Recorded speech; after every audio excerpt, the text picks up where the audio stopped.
صلوات وسلام بمحمد أمين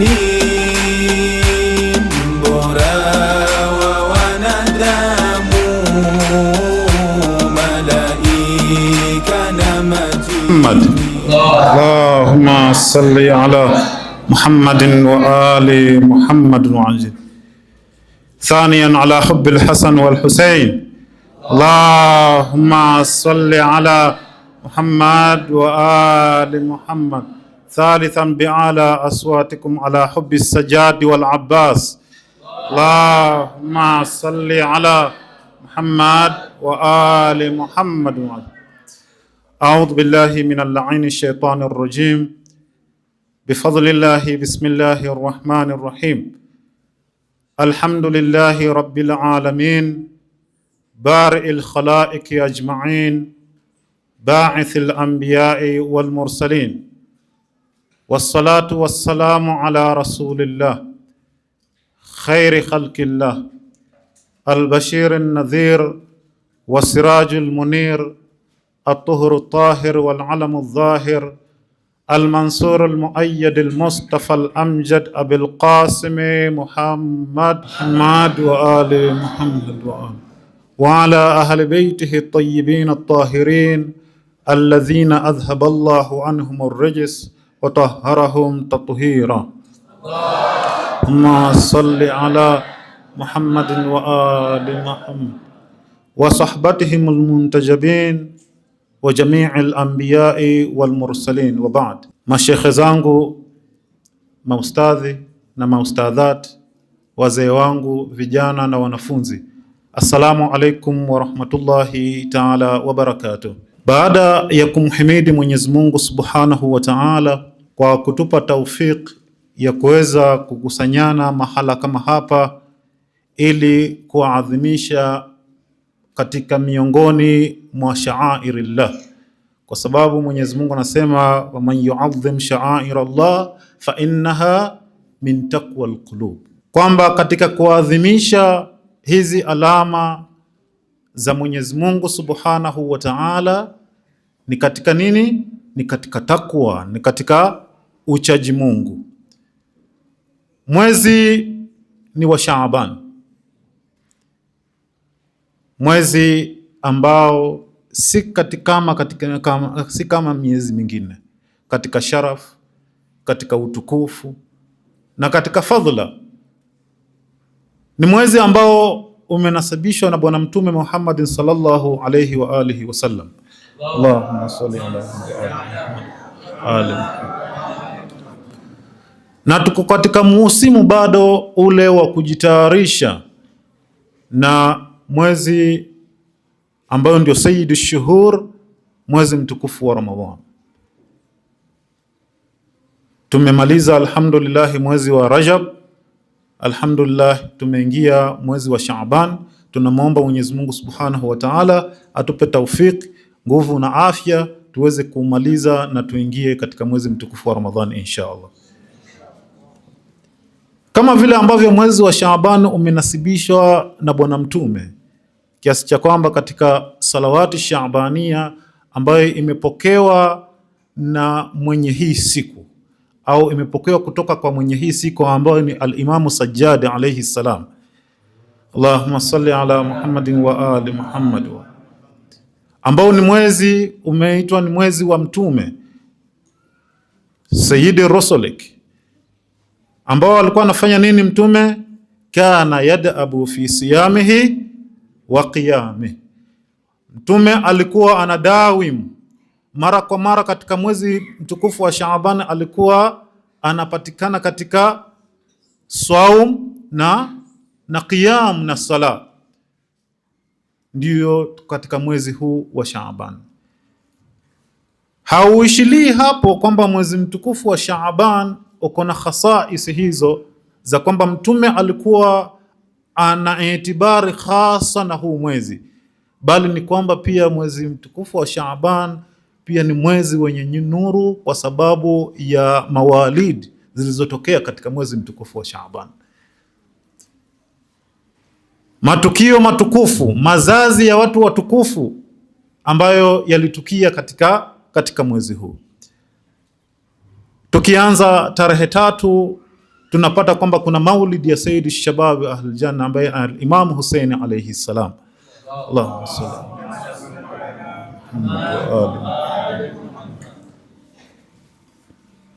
Tarehe 4 tunafuatiwa na mazazi ya Qamar Bani Hashim Abul Fadl Abbas bin Ali alayhi salam. Allahumma salli ala Muhammad wa ali.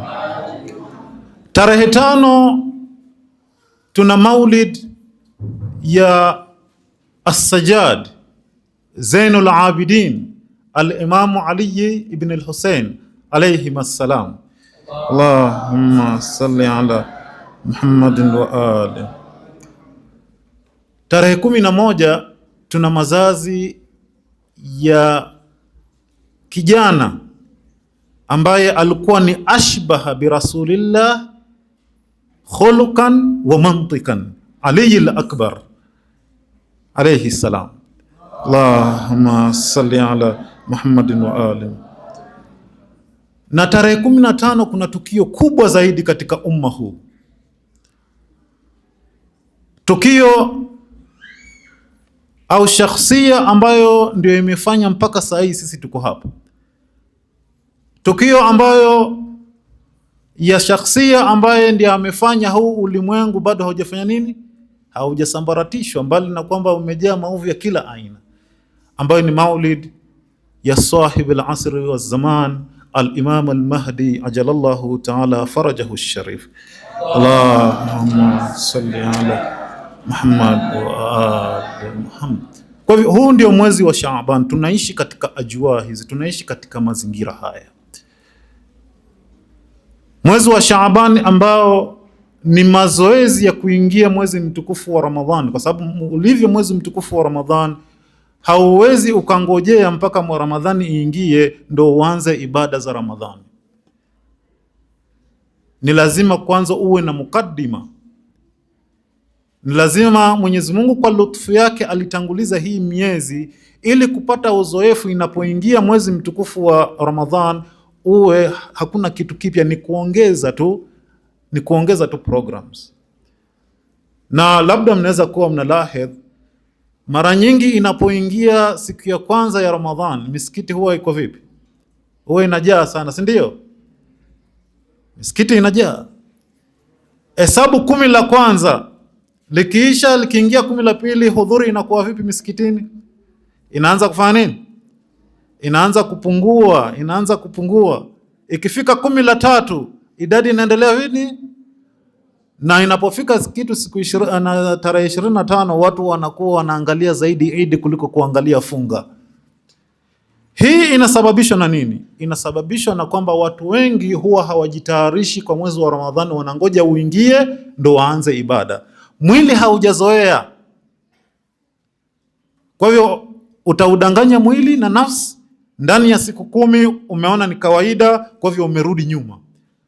Lakini unapofanya mazoezi ya kusoma dua, ya kusoma Qur'an, ya kuswali na ya kufanya ibadati tofauti, mwezi wa Rajab, mwezi wa Shaaban, ikiingia mwezi wa Ramadhani imekuwa ni kawaida, mwili umezoea. Kwa hivyo tunaishi katika ajua hizi. Katika minasabat ambayo iko mbele yetu hapa ni minasabat ya watu wazito sana, ya watu watukufu, ya watu ambao walikuwa wana lengo moja tu katika huu ulimwengu, na ni kuhakikisha ya kwamba wanamsavu Mwenyezi Mungu Subhanahu wa Ta'ala. Muda ambao tuko nao hapa hatuwezi kuwazungumzia watu hawa wote na tukawapa haki yao. Kitu ambacho tunafanya tu tabarukan, na tunamuomba Mwenyezi Mungu Subhanahu wa Ta'ala kwa hiki kidogo ambacho tunakadimisha aweze kutakabalia inshallah. Mazazi, tuko na mazazi matatu matukufu. Mazazi ya al-Imam Hussein alayhi salam, mazazi ya Abul Fadl Abbas, mazazi ya al-Imam Zainul Abidin.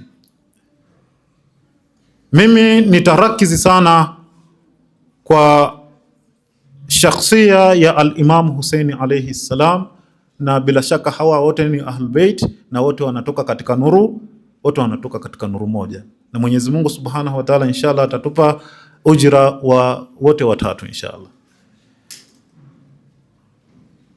Al-Imam Hussein alayhi salam ni maarufu kwetu sisi Mashia.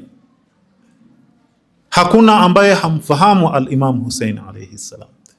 Kwa hivyo kitu ambacho nitajaribu tu kukumbusha baadhi ya vitu. Kwanza, ili tuweze kumpa haki yake al-Imam Hussein lazima tumfahamu. Waarabu wanasema annasu a'da'u bima jahilu, kwamba watu siku zote ni maadui wa kitu ambacho hawakijui. Siku zote kitu ambacho hukifahamu unaweza ukakihukumu vibaya, na ndio maana tunahimiza ya kwamba watu wasome, kwa sababu unaposoma ndio inaondoa ujinga, ndio unafahamu. Siku zote unapohukumu vitu kwa kusikia, kwa mfano, unapohukumu vitu kwa wewe mwenyewe kufikiria kwamba ni sawa au sio sawa, huenda ukavipa hukumu ambayo sio sahihi.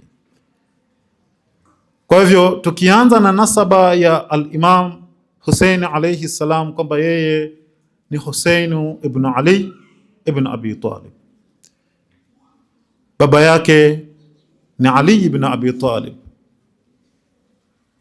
Amir al-Mu'minin. Tukija kwa mama yake ni Fatima az-Zahra alayha salam, na babu yake upande wa mama yake ni al-Mustafa sallallahu alayhi wa alihi wa sallam. Allahumma salli ala Muhammad wa ali Muhammad. Babu yake upande wa baba yake ni Abu Talib ibn Abdul Muttalib, ambayo katika tarehe hao watu wote ni watu watukufu, wamesacrifice sana kwa ajili ya Mwenyezi Mungu Subhanahu wa Ta'ala. Na nyanya yake upande wa mama yake ni Khadija binti Khuwailid, ambaye alisimama na Bwana Mtume Muhammad sallallahu alayhi wa alihi wasallam mpaka akahakikisha kwamba kalimatu la ilaha illa Allah iko juu, ambaye alitoa kila kitu alichokuwa nacho kuhakikisha kwamba anamsupport Bwana Mtume, ili kuhakikisha kwamba ujumbe wa Mwenyezi Mungu Subhanahu wa Ta'ala unasimama na unaenea. Na nyanya yake upande wa baba yake ni Fatima binti Asad, wa ma adraka ma hiya Fatima, ambaye alifanya kila aliwezalo kuhakikisha kwamba Bwana Mtume yuko na maisha ambayo ni comfortable. Alimkaddimisha kuliko watoto wake. Huyu ndio nyanya yake al-Imam Hussein alayhi salam. Al-Imam Hussein alayhi salam alipozaliwa, baada ya kuzaliwa ikawa ni dauru ya kumpatia jina, ambaye alikabidhiwa baba yake ambaye ni al-Imam Ali alayhi salam ila mpatie jina, lakini al-Imam Ali alayhi salam akasema kwamba siwezi kumtangulia Bwana Mtume katika hili. Kwa hivyo Bwana Mtume ikawa yeye ndio kumpa jina nani? Al-Imam Hussein alayhi salam. Na Bwana Mtume naye alipokabidhiwa jukumu lile akasema kwamba mimi pia siwezi kumtangulia nani? Siwezi kumtangulia Mola wangu. Hapo Jibril akashuka na hili jina. Katika hadithi ambayo inapokewa na Amran ibn Sulaiman, anasema ya kwamba innal Hasan wal Husayn min asma'i ahli aljanna lam yakuna fil jahiliya, kwamba hakika ya Hasan na Husayn ni majina kutoka peponi. Wakati wa jahiliya hakukuwa na majina kama haya. Kwa hivyo alikuwa ni majina special ya bwana mkubwa huyu ya al-Imam Hussein alayhi salam. Historia ya kuzaliwa ni ndefu, sitaiingilia sana. Kunia yake ni Abu Abdullah, na lakabu zake yuko na lakabu nyingi sana. Ni Ash-Shahid kama inavyofahamika, As-Sibt yani mjukuu, Atama kwamba ni mkamilifu, na ambao kana taman wa kamil fi kulli shay, alikuwa ni mkamilifu kwa kila kitu. Sayyidu shababi ahli janna, kwamba yeye ni bwana wa vijana wa peponi. Sayyidu shuhada min al-awwalin wal akhirin, kwamba yeye ndiyo master wa mashahidi kutoka ulimwengu ulivyoumbwa mpaka utakapoisha huu ulimwengu. Atibi au Atayib, Ar-Rashid, Al-Wafi, Al-Mubarak na mengineyo. Tuangalie fadhail zake, fadhila za al-Imam Hussein alayhi salam. Fadhila za Imam Hussein pia ni nyingi zaidi, lakini tumechagua tu kidogo. Ile ambayo nimeichagua, nimeona tujaribu kushare pamoja, ni kwamba kana ahabbu nasi ila ahli sama, kwamba al-Imam Hussein alayhi salam, miongoni mwa fadhila zake kwamba yeye ni kipenzi zaidi cha watu wa mbinguni. Sisi wote sasa tukienda, ambaye ataruzukiwa kuenda Karbala, kuenda kufanya ziara, utaona vile mazuari ambavyo ni wengi, na hasa siku ya 40, wakati mwingine inaripotiwa mpaka milioni 30 wanaenda kumzuru al-Imam Hussein. Kwa sababu ya nini? Kwa sababu ya mapenzi. Watu wanaenda kwa sababu ya mapenzi, lakini cha ajabu unaambiwa kwamba watu wa mbinguni zaidi wanampenda zaidi al-Imam Hussein kuliko watu wa ardhini. Na hii ni kauli ya Bwana Mtume Muhammad sallallahu alayhi wa alihi wasallam. Allahumma salli ala Muhammad wa ali Muhammad. Inapokea kutoka kwa al-Imam Ridha alayhi salam, Allahumma salli ala Muhammad wa ali Muhammad, kutoka kwa Bwana Mtume alisema, man ahabba an yanzura ila ahabbi ahli al-ardi ila ahli as-samaa falyanzur ila al-Husayn. Mwenye kutaka kuangalia mtu ambaye anapendwa zaidi ulimwenguni na vile vile anapendwa zaidi mbinguni, falyanzur ila al-Husayn. Muangalie nani? Muangalie Husayn. Kwa hivyo hata mtu akimchukia, kisema watu wanafanya shirki, bado Hussein anapendwa ardhini na mbinguni zaidi.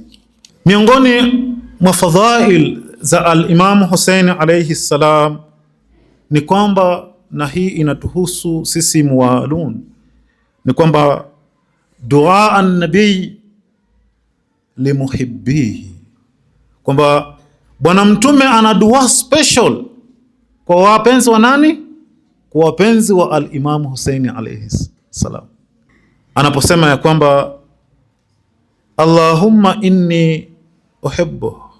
Mazungumzo marefu, hii riwaya nimekata, kwamba aliulizwa Bwana Mtume kuhusiana na Imam Hussein, akafikia mahali akasema kwamba Allahumma inni uhibbu, hakika ya mimi ninampenda sana al-Hussein alayhi salam.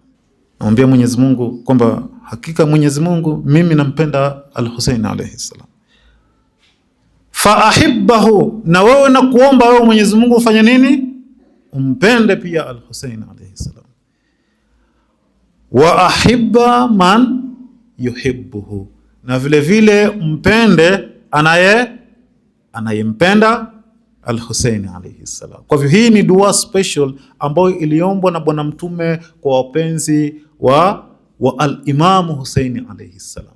Kwa hivyo tunapojitokeza kama hivi kuweza kuadhimisha munasaba kama huu, tunamuomba Mwenyezi Mungu Subhanahu wa Ta'ala atuingize katika mapenzi kwa sababu ya kumpenda al-Imam Hussein alayhi salam. Nukta, nikienda haraka haraka, nataka nizungumzie katika vitu ambavyo ni hasa kwa al-Imam Hussein alayhi salam peke yake, naitwa khasais al-Imam Hussein alayhi salam. Kitu cha kwanza ambacho ni special kwa al-Imam Hussein alayhi salam huwa abul a'immat at-tisa, kwamba yeye ndiyo baba wa maimamu wangapi? Maimamu 9. Katika hadithi ambayo imepokewa na Abi Sa'id al-Khudri, anasema ya kwamba sami'tu Rasulullah sallallahu alayhi wa alihi yaqulu lil Husayn anta al-imamu ibn al-imam wa akhu al-imam tis'atun min sulbika a'immatul abrar at-tasi'u qa'imuhum, kwamba wewe ni imam na ni mtoto wa imam na ni ndugu ya imam, na kutokana na mgongo wako kutatoka maimamu 9 na wa mwisho ndio imam al-qaim, ambao ndio imamu wa mwisho katika msururu wa a'immati alayhim salam, ambao ni al-imam al-mahdi ajalallahu ta'ala farajahu sharif. Allahumma salli ala Muhammad wa ali. Miongoni mwa khawas za al-Imam Hussein alayhi salam ni kwamba yeye ni sayyid shuhada, kwamba yeye ni master wa mashahidi, yeye ndiye anawaongoza mashahidi min al-awwalin ila akhirin. Hamza kana sayyidu shuhada fi zamanihi, Hamza alikuwa ni sayyidu shuhada katika wakati wake, lakini al-Imam Hussein alayhi salam ni sayyidu shuhada min al-awwalin ila al-akhirin. Miongoni mwa khawas za al-Imam Hussein alayhi salam ni ashifau fi turbatihi, kwamba udongo wake mahala alipozikwa al-Imam Hussein alayhi salam umejaliwa kwamba ni shifa, ni dawa. Hii ni karama au ni baraka ambayo haijapewa mtu mwingine isipokuwa al-Imam Hussein alayhi salam. Katika hadithi kutoka kwa al-Imam as-Sadiq alayhi salam anasema, inna Allaha awwadha al-Husayna min qatlihi an ja'ala al-imamata min dhurriyyatihi wash-shifaa fi turbatihi, kwamba miongoni mwa mambo ambayo amepewa al-Imam Hussein alayhi salam kwa sababu ya kupitia aliyopitia ya kuuawa kinyama ni kwamba amejaliwa kwamba maimamu wanatoka katika kizazi chake, na vile vile amejaliwa kwamba ule mchanga alikozikwa, ule mchanga ni shifa, ni dawa. Miongoni mwa khasais za al-Imam Hussein alayhi salam ni kwamba barakatu fi ziyaratihi, ni kwamba kuna baraka tele katika kumzuru al-Imam Hussein alayhi salam. Kuna asrar nyingi, kuna siri nyingi katika ziara ya al-Imam Hussein alayhi salam. Najua huku kwetu Afrika sio utamaduni wetu sisi kwenda ziara. Wengi wetu huwa tunaenda ziara tukipata mfadhili, ndio huwa tunaenda ziara. Lakini lau tungefahamu uzito wa ziara ya al-Imam Hussein alayhi salam, tungeanza program ya kusave ili kuenda ziara ya Aba Abdullah alayhi salam. Ziara ya Aba Abdullah alayhi salam ina baraka nyingi sana, ina uzito mkubwa sana ziara ya Aba Abdullah alayhi salam. Kwa hivyo inapokuja katika minasaba kama hii, nimejaribu tu nikumbushe vitu kama hivi ili tumfahamu al-Imam Hussein alayhi salam, na baada ya hapa tuwe tunampa itibari aina gani, kwa sababu kazi haiishii tu kumtaja hapa ni kama ukumbusho tu, lakini al-Imam alayhi salam maisha yake yanatekana yabaki kwenye maisha yetu, kwa sababu hakuwa yeye analingania kitu ambacho ni binafsi, bali alikuwa analingania maisha kwa ujumla ya binadamu. Na ndio maana katika sifa nyingine al-Imam Hussein anaitwa Abul Ahrar, yeye ni baba ya walio huru. Na bila shaka mtu yeyote ambaye anataka kufanikisha kitu ni awe na nao minal hurriya. Anasema al-Imam Sadiq alayhi salam, inna aisara ma yuqalu li zair al-Husayn bin Ali huwa qad ghufira lak ya Abdullah fasta'nifu al-yawma amalan jadidan, kwamba anasema kwamba mwenye kumzuru al-Imamu Hussein alayhi salam, kitu kidogo sana ambacho anaweza akakipata ni kwamba ni msamaha kutoka kwa Mwenyezi Mungu Subhanahu wa Ta'ala. Hicho ndio kitu kidogo kwa zair, yule ambaye anaenda kumzuru nani? Al-Imamu Hussein alayhi salam. Hicho ni kitu kidogo sana ndio anaweza akapata. Sasa kitu kikubwa ni kipi? Allah alim, Mwenyezi Mungu afanya nini? Anajua kitu kikubwa ni kipi. Kama kitu kidogo ni kuambiwa kwamba umesamehewa, na unaposema ikiwa umesamehewa, ina maana kwamba uko leo, kwa mfano kama wakati huo ukaweza kumkutana na Mola wako, ina maana moja kwa moja unaenda wapi? Unaenda peponi. Sasa hicho ndio kitu kidogo sana ambacho anakipata zair wa al-Imam Hussein alayhi salam. Mwenyezi Mungu atujalie sisi wote, atupe taufiki ya kwenda ziara ya Abu Abdullah inshallah. Riwaya kutoka kwa Abi Basir anasema an Abi Jaafar al-Imam Baqir alayhi salam, anasema kwamba alisema al-Imam Baqir, man ahabba an yakuna maskanahu al-janna wa ma'wahu al-janna fala yada' ziyarat al-madlum, kwamba mwenye kutaka makazi yake yawe ni peponi kesho, sehemu yake iwe ni peponi kesho, basi fala yada' ziyarat al-madlum, kwamba asiache ziara ya nani? Ya madhlum.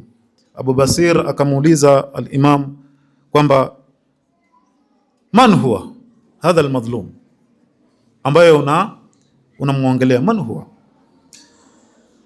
Qala al-Husayn ibn Ali sahibul Karbala, kwamba huyu madhlum ni Husayn ibn Ali sahibul Karbala, huyo ndiyo madhlum. Kwa hivyo mwenye kutaka makazi yake yawe ni peponi, basi ni asiache ziara ya al-Imam Hussein alayhi salam. Kwa hivyo hizi ndizo khasais za al-Imam Hussein alayhi salam, miongoni mwa shakhsia ambazo zimezaliwa katika masiku haya, ambaye amezaliwa tarehe 3 katika kauli al-mashhur, tarehe 3 mwezi wa Shaaban, imma mwaka wa 3 au wa 4 Hijria. Muarikhuna wanatofautiana katika hiyo. Kwa hivyo sisi wafuasi wa al-Imam Hussein alayhi salam, kama vile hadithi inavyosema kwamba khuliqna min fadhil tinatihim, sisi tumeumbwa na mabaki ya udongo wa Ahlulbayt alayhimus salam, na tulifinyangwa kwa maji ya wilaya ya Ahlulbayt alayhimus salam. Katika minasaba kama hii ni kuwafahamu watukufu kama hawa, ili kujaribu kuwafuata na kujaribu kuwa wafuasi wema, na kumwomba Mwenyezi Mungu Subhanahu wa Ta'ala atuthabitishe katika njia hii wala asitutoe katika njia hii. Nitakuwa sijamtendea haki al-Imamu Sajjad kama sitagusia kitu kumhusu. Miongoni mwa mazazi ambayo yametokea katika mwezi wa Shaaban, ambayo ikiwa ndio siku yake leo ni tarehe 5, ni al-Imam Ali ibn al-Hussein Zainul Abidin alayhi salam. Allahumma salli ala Muhammad wa ala. Al-Imam Zainul Abidin alayhi salam, lifestyle yake ndio inahitajika katika masiku haya, kama wote ambao sisi tunajua kwamba ni dhurufu gani ambazo amepitia al-Imam Zainul Abidin, ni hali gani ngumu ambazo alipitia al-Imam Sajjad, hasa katika tukio la Karbala, kiasi cha kwamba kama ingelikuwa ni mmoja kati yetu hapa, bila shaka angelipatwa na nini? Alipatwa na mental health.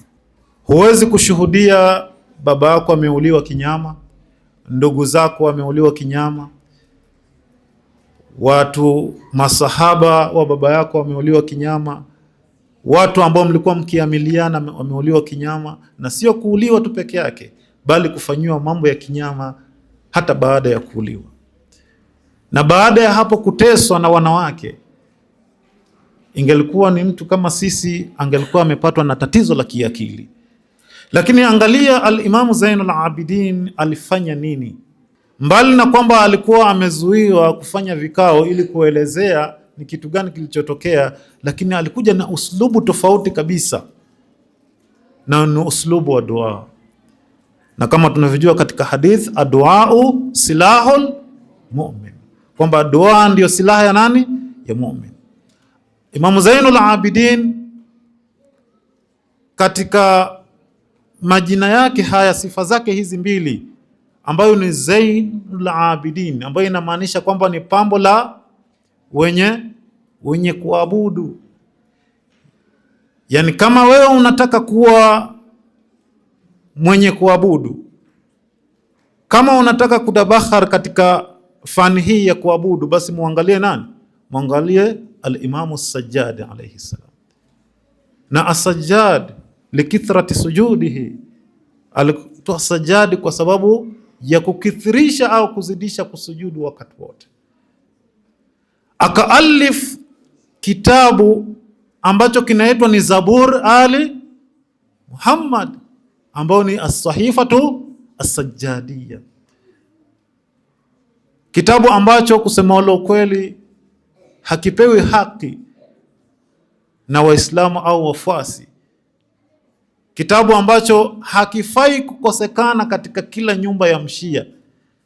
Maulama wetu wanatupa nasaha hiyo kwamba as-Sahifatu as-Sajjadiyya ni kitabu ambacho kinatakana kisikosekane katika nyumba ya waumini. Bali katika salawati ya Shaabania ambayo tunaisoma baada ya kupinduka jua, shajaratun nubuwa wa ma'dha ar-risala, ni salawati ambayo imepokewa kutoka kwa nini? Kwa nani? Kwa al-Imamu Zainul Abidin alayhi salam. Angalia katika kipengele kimoja anasema kwamba wa'mur qalbi bita'atik. Hiki tu kipande hiki tu peke yake.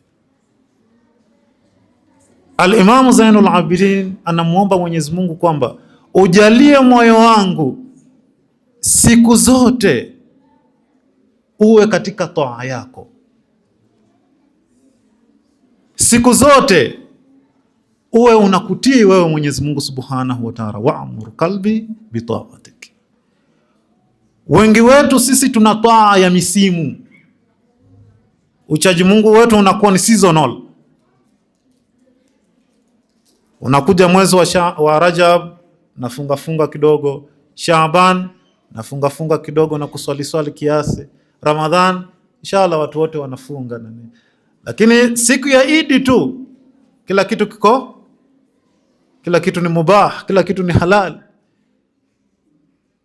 Lakini al-Imam Zainul Abidin anakuja na barnamij mutakamil, barnamij ambayo imekamilika ya wacha Mungu. Anamwambia siku zote wa'mur qalbi bita'atik, kwamba siku zote ujalie moyo wangu uwe unakutii wewe tu Mwenyezi Mungu Subhanahu wa Ta'ala. Usijalie taa yangu iwe ni ya msimu, usijalie taa yangu iwe ni kwa matukio tu fulani, la hasha, kwa sababu hayo ndiyo malengo ya binadamu. Binadamu aliumbwa ili kumcha Mwenyezi Mungu Subhanahu wa Ta'ala, kumwabudu Mwenyezi Mungu Subhanahu wa Ta'ala. Wama khalaqtul jinna wal insa illa liya'budun. Kwa hivyo hii ndiyo minasaba ya watu hawa watukufu. Minasaba hii tunapoikumbuka, nitarudia tena, huwa ninarudia katika mimbar hii, ni kwamba inatukumbusha majukumu yetu, inatukumbusha ni nini tunapaswa kufanya. Vile vile minasaba kama hii inatupa fursa ya kuweza kuwasoma hawa watukufu na weza kujifunza na elimu yao na ujumbe wao, ambao ujumbe huu ni ujumbe wa Bwana Mtume Muhammad sallallahu alayhi wa alihi wasallam. Allahumma salli ala.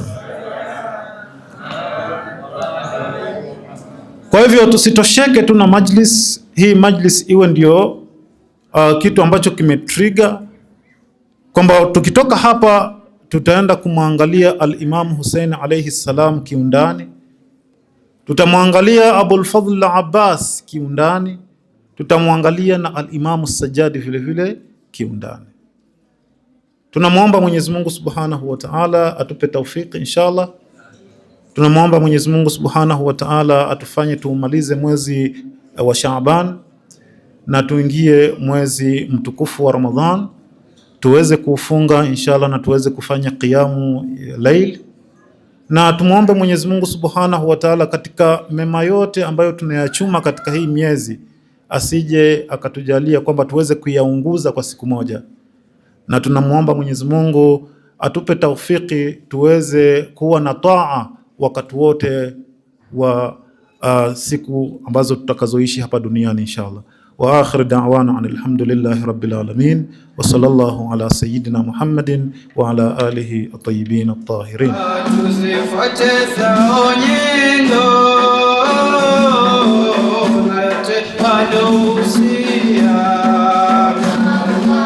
Hizo ndizo sababu